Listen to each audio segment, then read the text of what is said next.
A very warm welcome to Fireside Chats. My name is Magla Pillay, and I have here in the studio with me Sister Denise, an experienced practitioner of Raj Yoga meditation for a few decades.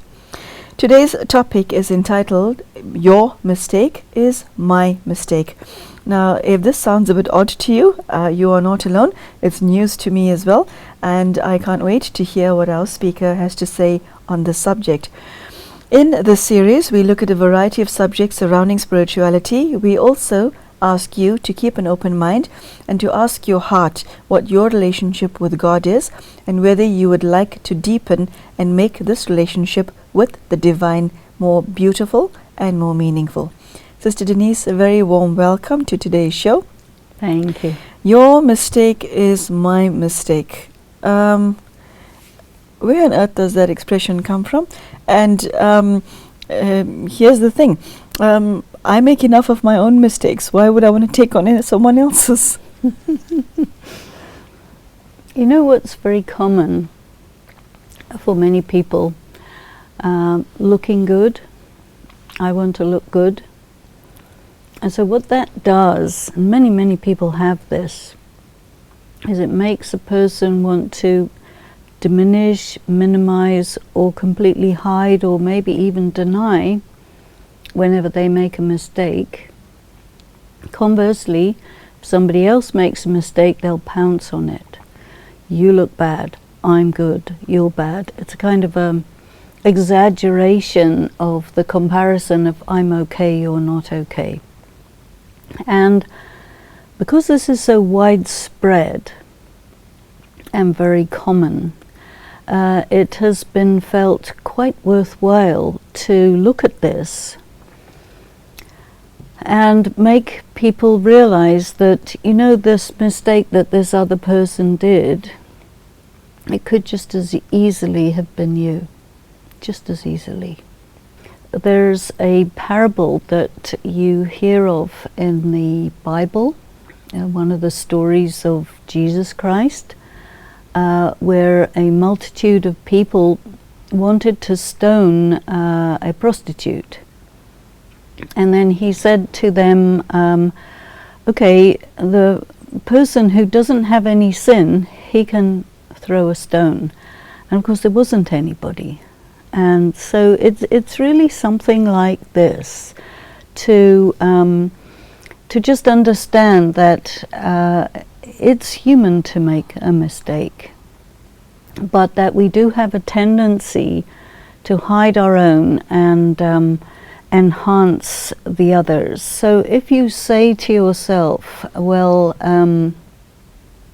that mistake that I'm having the sanskar, the feeling, the tendency to highlight so that I look good, instead of doing that, tell yourself, that is my mistake. Now, if that had actually been my mistake, would I be highlighting it like that?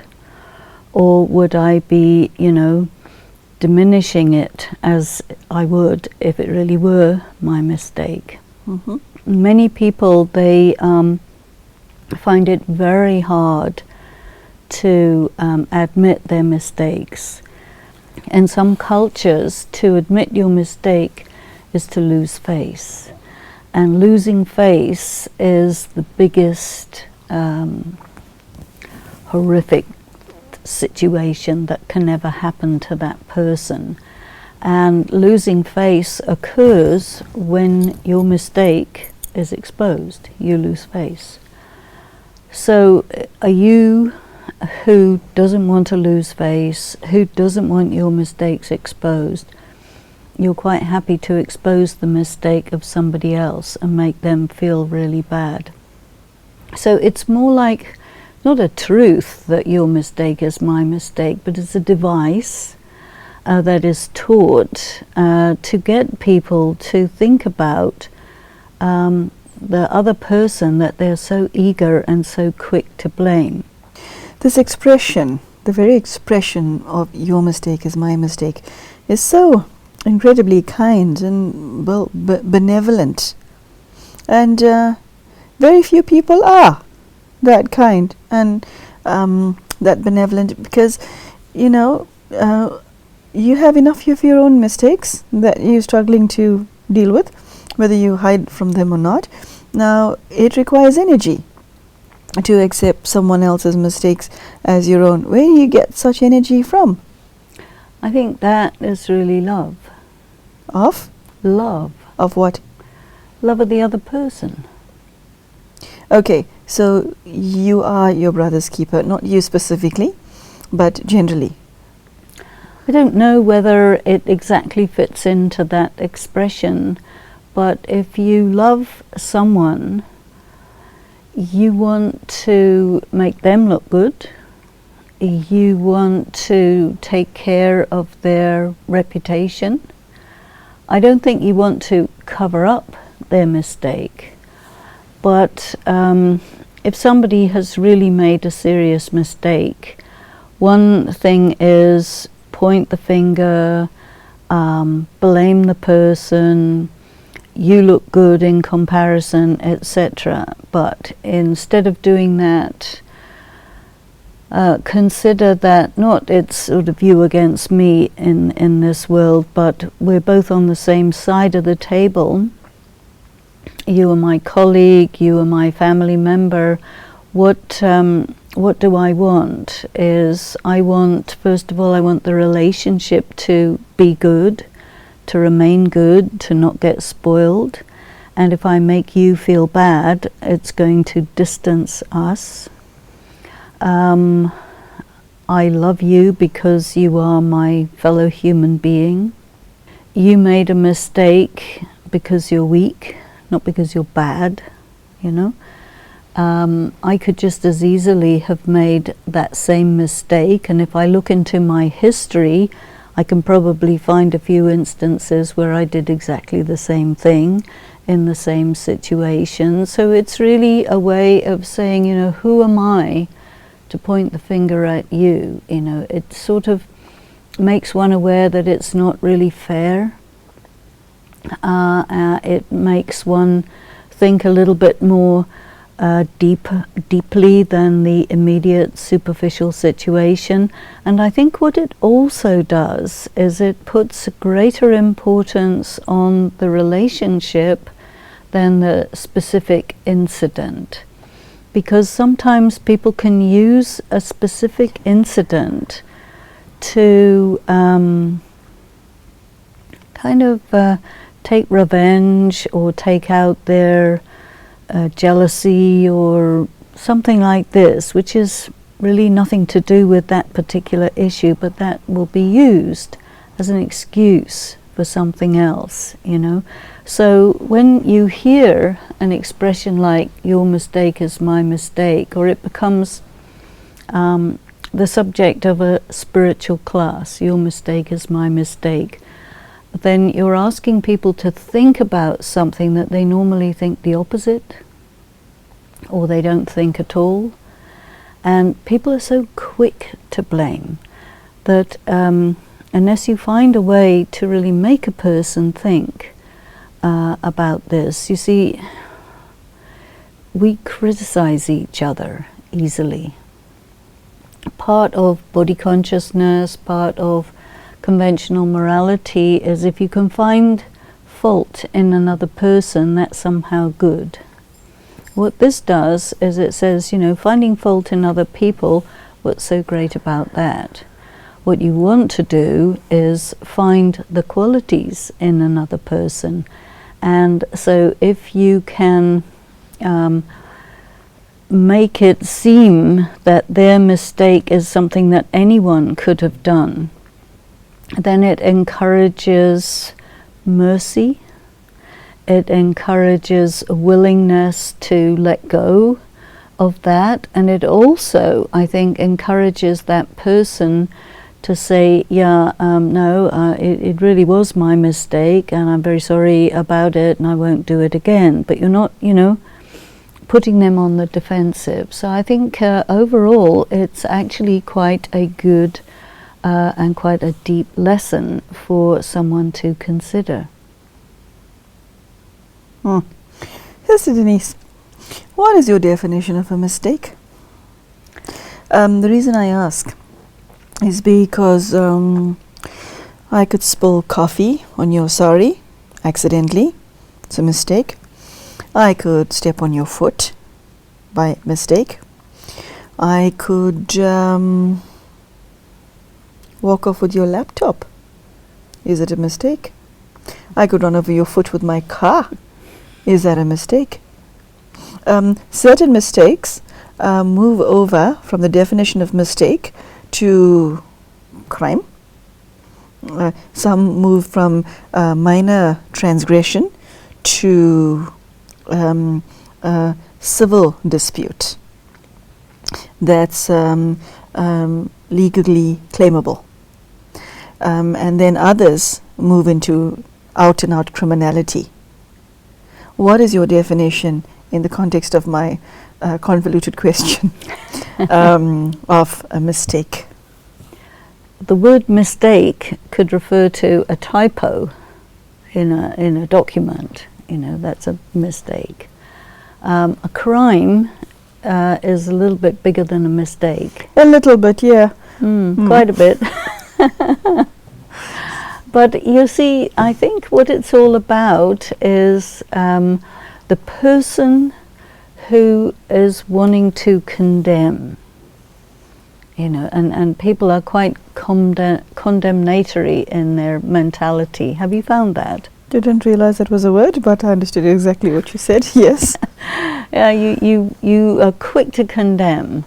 You maybe not try and look at the evidence or mitigating circumstances or whatever. So, as I said before, when you use the expression your mistake is my mistake, you're not talking about a fact, you're talking about an attitude. So you killed somebody, as actually I'm going to say no, I killed them. That's not what we're talking about here. Yeah, thanks for clarifying that. I was a bit worried at the beginning of this conversation. Yes, go on. So I have an attitude that if you make a mistake, and I'm going to take the attitude, your mistake is my mistake. Why would I do that? Is so that I take a good solid look at my rapid feeling to condemn you and hold it in check, you see. So it's really all about not the person who's made the mistake, but the person who wants to condemn it. That's big to do that and to be like that. It's big. Well, that's a spiritual practice. Right. Okay. For me, Sister Denise, it'll take more than a curve of the hand. I like this gesture, by the way. Okay. So, how do you grow to that benevolent state? There are very few people on earth who are like you just described. Very few, because it's a magnificent way of being, but it's way up there, and most of us have our own lives to contend with, and so to grow to that height is a bit of a stretch, but it's big and very noble. Well, this is the thing. This is what you want to be as a Raj Yogi. You want to develop the capacity for magnanimity. And there's a way to do that. That's magnanimous with a few extra alphabets, by the way. Okay, magnanimity, yes. So it's a sign of a great soul if they're magnanimous. Magnanimous means you have a big spirit, generous spirit, generosity of heart. A person who's generous, that's a great person. What do you want to be? Do you want to be great? If you're not great, do you want to become great? Do you want to find your greatness? If you hear this expression, your mistake is my mistake, and you say, okay, well now, how would it be if I would be like that? You have to kind of roll it around in your mind and think, can I be like that? And unless you've heard about it, unless it's a teaching that you consider, you can never even rise to that level, you see. So, teachings are also suggestions. Can you be at this level? Can you be a person of magnanimity? think about it, strive for it. If you want to be, a great person, this is a very good way to do that. And there are going to be moments in your experience of life where somebody does make a mistake, which you could easily condemn and, condemn them out of sight. But if you, instead of that, do an act of magnanimity, that goes a very, very long way to, make the world a better place. So that is, I think, an important thing to consider. From what you said in past episodes, it's our ego that causes us, our own trouble. It's also our ego that causes us, or gives us the feeling of being entitled to judge our fellow human beings. Yeah. Okay? And you are saying in this context that it doesn't serve you to be so. Mm-hmm. Okay? How do you neutralize your ego? Say you want to grow to this level that you just described. How do you neutralize your ego within this context? Perhaps it's a process, and you will decide, okay, what I'm going to do for the next couple of years is practice this. Your mistake is my mistake. Give yourself a long period of time. And there'll be moments every few days, every few weeks where it comes up. And then you have an opportunity to see how your skill is in responding in a way of magnanimity rather than being someone who just condemns, someone who just judges, because to condemn, to judge is a kind of hatred, and to be magnanimous is a kind of love. So what do you want to be? Do you want to hate, or do you want to love? So if you want to practice this over a long period of time, it will make you come in front of yourself as am I loving, or do I rather hate? And you have to judge yourself, which is much more useful in the long term than judging somebody else. Sure. That's bigger than what you said earlier. Okay, so Sister Denise, I've heard within spiritual circles this expression that that you can't find something in another human being until you have some percentage of it in yourself. Yeah. Well, they say that, and it may well be true. The journey of becoming this person that doesn't condemn his fellow human beings and is not too harsh in his assessment of his the mistakes of his brothers and sisters. Once you become that, or will you be happier? Will you be more noble? What's in it for you? The non-condemner, the non-judger. What's in it for you? Do you have anything to gain? What happens is you reach a state of greatness. And when you reach a state of greatness, the caliber of person that you are is seen to be greater. So the circumstances are going to, I think, offer you opportunities and kind of carry you forward in a sense in your status as a person. Raj Yoga is all about achieving the status, the highest possible status, a king, That means the royalty, the nobility, the magnanimity is absolutely part of that. And if you don't have that, then you're relatively ordinary. Sister Denise, the highest possible status by whose standards?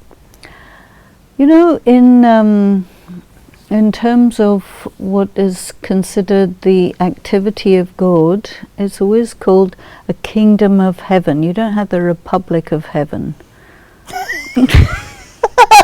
Oh, that is so funny and so priceless. The Republic of Heaven.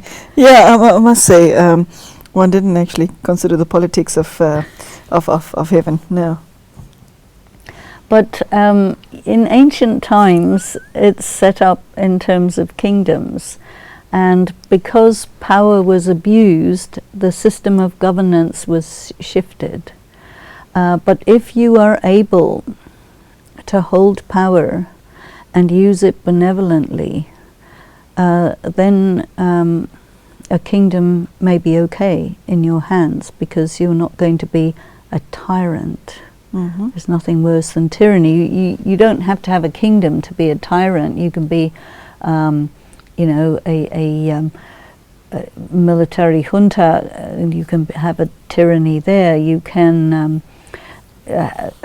achieve power through the democratic process and apply tyranny, but it is a system of governance which is intended to prevent tyranny, but it doesn't mean that it cannot be abused.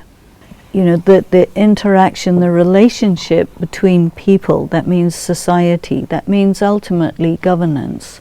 What is the best form of governance is those who are leaders, who are able to really take care of the people, of the economies, of the land, of the arts, of the everything, to make that place a place of freedom, ease, happiness, joy, comfort, beauty. You know, that is really, I think, what God intends for the people of the world. And if we can make ourselves like that, then that's a step in the right direction. Sister Denise, you shared earlier that this noble attitude of, you know, your mistake is my mistake, is an attitudinal transformation. But attitude is not all that we are about. It's just part of internal functioning. There's thoughts, and this question that I have for you now revolves around feelings. How do you come to terms with any negative feeling? Say if a person's mistake shocked you, angered you, hurt you. How do you come to terms with the feelings? Because your feelings are very real to you. Put it this way. If you are a powerful soul, you won't be shocked or angered or any of that. Those emotions only occur in weak souls. Okay, now that's a bomb of a reaction. Sorry, that's a bomb of an answer. Shock, anger, and? Any of the other similar reactions, that is a sign of a weak soul. If you are a powerful soul, you'll be able to manage it without getting shocked, angered, or whatever. You'll be able to process the information that you're getting. So, in this context, what you were saying is, a yogi is here and their feelings are here. So before you feel your no, you're not saying that. No. You're not. What are you saying? What you're saying is feelings are real. Yes. And what I'm saying is feelings are dependent on how strong or weak you are. Whether you're strong or weak, you still have feelings. If you are strong, that if the soul is strong, the feelings you have will be higher feelings. Okay. Right? If you are weak, you easily be shocked, easily be angered, easily have all of these feelings that you talked about. These are the signs of weak souls. Okay, so part and parcel of your spiritual quest is to make the soul strong. Yes. Okay, so apart from being an attitudinal change, you want to bring your feelings to a level that's more noble. And no, okay. It's not that your feelings are not things in and of themselves. Your feelings are indicators of whether you're strong or weak. So you can use your reaction to anything or anyone to gauge where you're at. Yes. Exactly. Okay. So, Sister Denise, even though the vast majority may find the mistake of X shocking, somebody who's spiritually aware can not come into the feelings of shock, but simply realize that I could have made this mistake as well. Well, they could have. Yeah, like They I said, didn't, but they could have. that's big. Yes, it's big. Okay, so God, how does he fit into this picture? He must smile from ear to ear at such a person. Well, I would think so. There's very few such people on the planet. Well, it'd be nice if there were a few more. Yeah, well, I only met one. Okay, so God, what's God's reaction to you? Well, apart from the fact that he's delivering a thunderous applause at your nobility, God is actually teaching this stuff. Okay, so yeah, that's my next question. Does he want everyone to be like this? I think that God sets extraordinarily high standards, and then he sees who's interested in coming up a few notches, who will try for it, because any improvement is in one person. This is one of the laws of spirituality, which is very interesting. One person improves themselves, there's an effect on everybody else. So if you are, a really strong soul, and there are some, and you become a really noble soul as well as a really strong soul, that is going to impact everybody else. And if you, go into a state of degradation as a strong soul, which happens, that is also going to impact everybody else. So this is a form of leadership. I've seen that analogy with birds. You'll have 100 of them sitting on the ground, and when one takes flight, all 100 take flight simultaneously. Is that what happens to the humanity as well? Yeah, because there are leaders and there are followers. To be a leader doesn't necessarily mean that you're in a position of leadership, but to be a leader is that whatever you do, whatever you are, that happens to everybody else, or everybody else follows you in that. That is the sign that you are a leader, That's a sign that you're a strong soul, an influential soul, you can say. So I think that God knows who the strong souls are.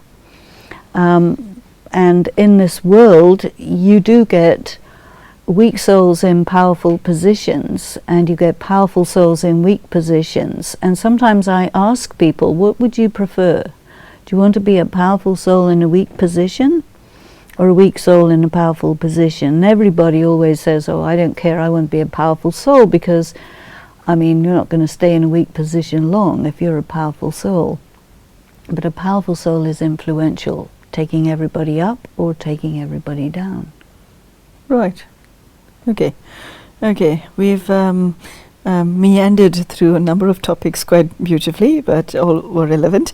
Sister Denise, if I make the decision to not be so condemning of my fellow man, and if I see somebody committing a incy-wincy little transgression and find myself starting to judge them, how do I intervene to stop myself from going down that path? Tell me your thought processes.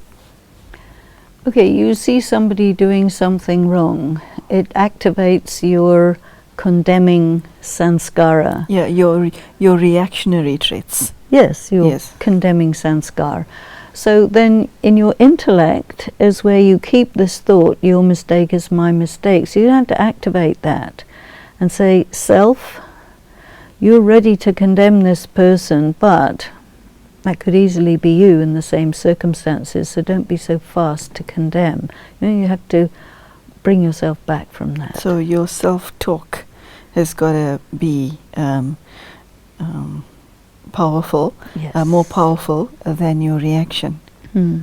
I see. And then this will be a continual journey every time someone makes a mistake. Sister Denise, the law of karma, explain how that comes into play here. It must fit in somewhere.